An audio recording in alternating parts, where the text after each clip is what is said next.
आपके पास ये specifically vitamin B12, जैसे विटामिन B9 का बहुत ही स्पेसिफिक रोल है, ऐसे ही विटामिन B12 का बड़ा ही स्पेसिफिक रोल है। जिस विटामिन का बहुत ही स्पेसिफिक रोल होगा, आप नोट करेंगे कि वो विटामिन अलहदा से मार्केट में अवेलेबल होगा।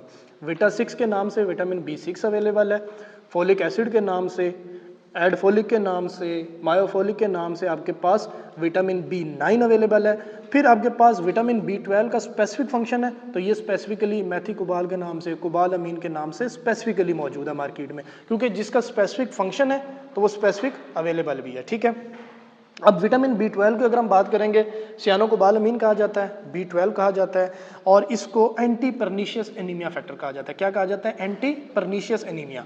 जैसे लास्ट B9 जो है वो मेगालोब्लास्टिक एनीमिया, ये एंटी परनीशियस एनीमिया।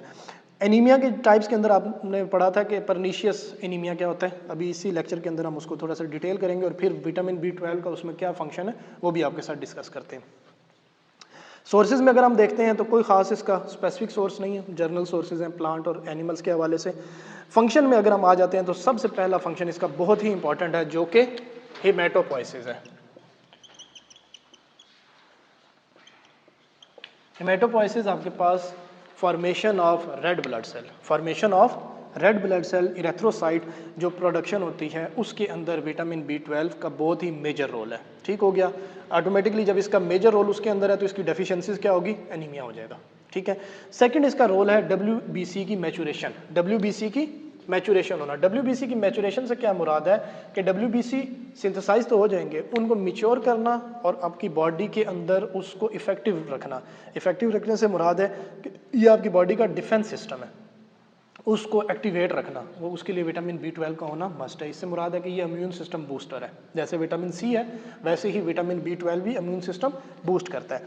तीसरा आपके पास आता है कि ये हमारी बॉडी के अंदर जो ग्रोथ हो रही है, प्रोटीन की सिंथेसिस हो रही है, जो टाइम टू टाइम होती रहती है, उसके लिए विटामिन B12 का होना मस्ट है।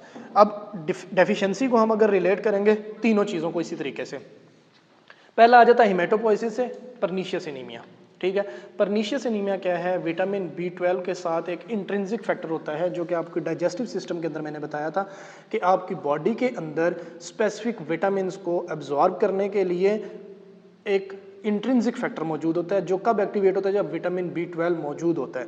तो जब विटामिन B12 मौजूद होगा, तो अगर वो नहीं होगा तो परनीशियस एनीमिया होगा, जो कि डेफिशिएंसी है किस चीज़ की? आपकी बॉडी के अंदर आपकी उसके अंदर स्पेसिफिकली इंट्रिंसिक फैक्टर की डेफिशिएंसी है। तो विटामिन B12 होगा तो वो क्या करेगा? एंटी परनीशियस एनीमिया, कि परनीशियस एनीमिया को क्या करेगा? खत्म